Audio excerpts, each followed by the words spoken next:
I want to talk about the differences in motion clarity between a 1080p, 4K, and 8K display. Are you losing motion clarity with a higher resolution? Then, if that's the case, then 8K is a scam. Even 4K, we don't need that because it gets blurrier. So no, let me explain you. It's not that easy. But let me explain you. This is the Blur Busters law. This is what we've been talking about for the last videos. And the Blur Busters law is 1080p, okay? 1 millisecond of persistence is equal to 1 pixel of motion blur per 1000 pixels per second. So what that means is at 1080p, so the image you have on the screen is 1080p resolution. So the 1080p resolution is 1920, so you have 1920 pixels on the horizontal axis by 1080, 1080 pixels on the vertical axis. So at that resolution, if the object is moving left to right on the screen, the object is going to take about 2 seconds, because at 1000 pixels, so 2000 pixels is about 1920, okay? So at 1080p, 1 millisecond of persistence is equal to 1 pixel of motion blur. So this is the key distinction. 1 pixel of motion blur. That's at 1080p. But what happens at 4K is that 1 millisecond of persistence is actually 2 pixels of motion blur. Okay? So now at 4K, because you have doubled the amount of pixels on the horizontal axis, now what was 1 pixel at 1080p, now at 4K is 2 pixels. Okay? So at 4K, you need 0.5 milliseconds of persistence to get pixel perfect motion clarity at the same speed at 1000 pixels per second.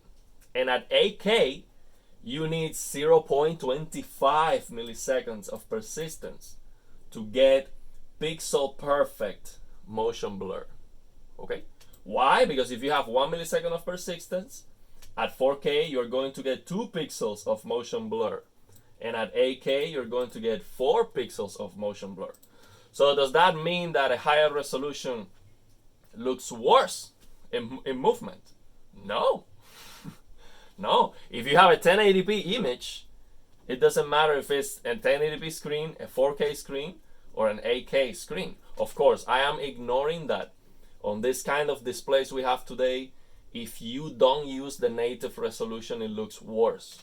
So you always want to use the native resolution. But I'm ignoring that part. So ignoring that, the image, if it's 1080p, is going to look as good in all 3 screens. So we cannot say that a higher resolution is going to give you a worse motion clarity.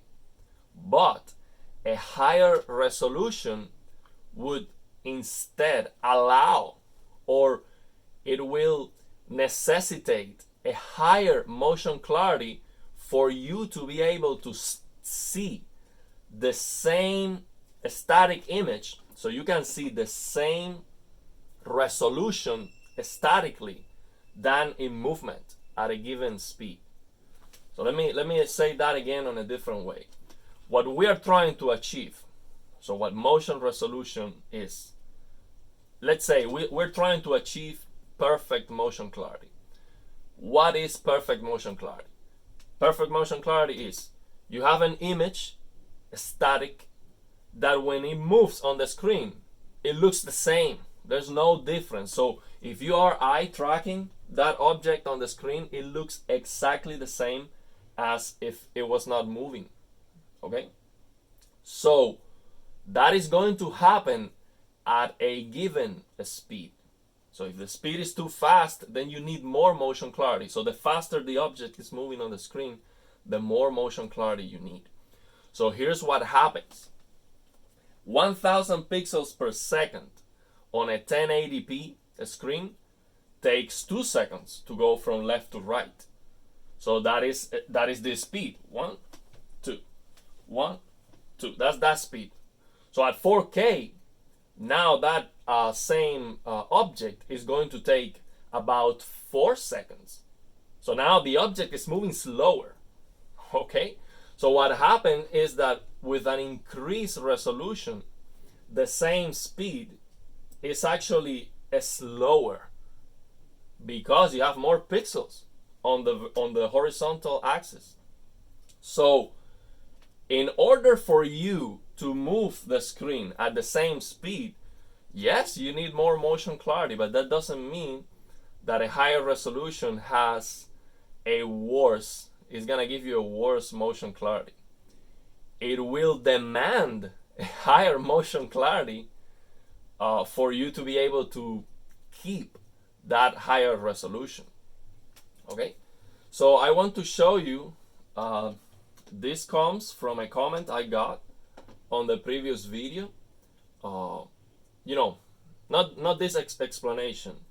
I have more clarity now on my testing because Chan Rocks a lot. He commented on my UFO test video. He asked me, do you have the window scaling set to 200? And that's why the UFO test is 2 seconds, even at 4K. And yes, that's what was happening. So at the beginning, I said, no, that is not going to affect the Blurbusters law. So what he's talking about is this. We go to System, Display, Scale. Scale and Layout. So if you change this from 200 or 300, if you change that to 100, what that is going to do is going to give you a 4K UFO test. So now the UFO test is going to move slower on the screen. So it's going to take 4 seconds. So if I select the scaling here 200%, then the speed of the UFO test at 1000 pixels per second, so 960 pixels per second, the speed of the UFO test is going to be about 2 seconds. So if I show you here, the entire screen is going to take 1, 2, 1, so 1, 2. So it's taking about 2 seconds. That's because the scaling is 200%. But if I change it to 100%, then now the UFO test is 4K. So now it's taking 1, 2, 3, 4. Of course, I'm taking the seconds, the counting of the seconds, just by an approximation. So what he's telling me was actually extremely useful because that's giving me a lot more clarity, and also by testing at 4K, I can see better the small details, and I can actually verify this information that I am giving you. So for example, at 4K, if I want pixel perfect clarity, what I would use is 120 or even 240. So for example, I use 120 pixels per second, the speed of the object, so at this speed, and I would use Motion Pro Medium. So Motion Pro Medium at 120 Hertz is 50% window size.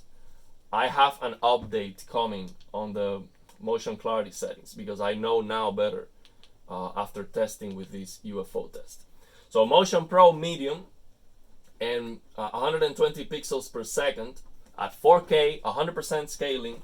I look at the UFO test and it is pixel perfect. Like it's absolutely the same as a static image. No difference whatsoever. So that's what we are looking for.